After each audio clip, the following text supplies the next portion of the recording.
कि धक धक कर है करे जाबा दर्द उठोई दिलाबा में जोर कि धक धक कर है करे जाबा दर्द उठोई दिलाबा में जोर। बोला बोला देवघर वाले बाबा की।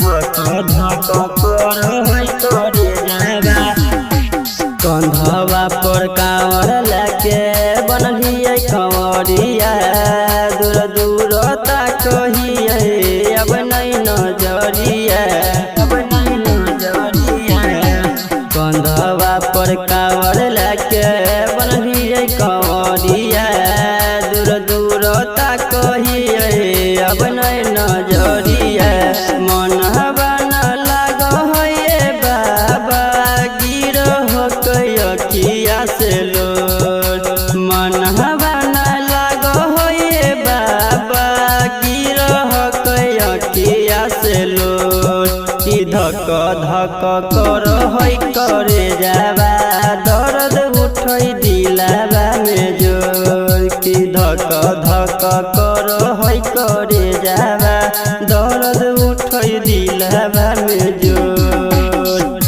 डमरू वाले बाबा की।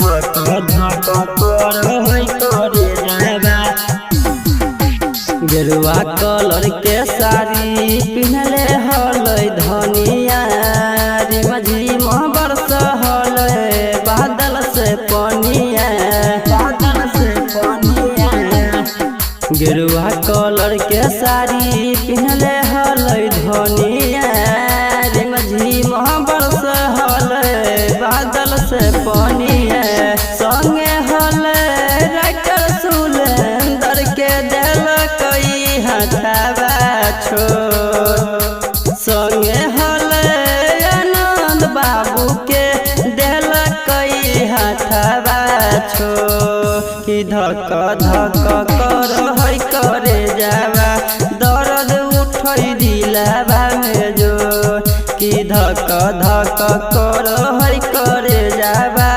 दर्द उठई दिलाबा में जोर। चाहत रिकॉर्डिंग स्टूडियो गोपालपुर अर्थुआ।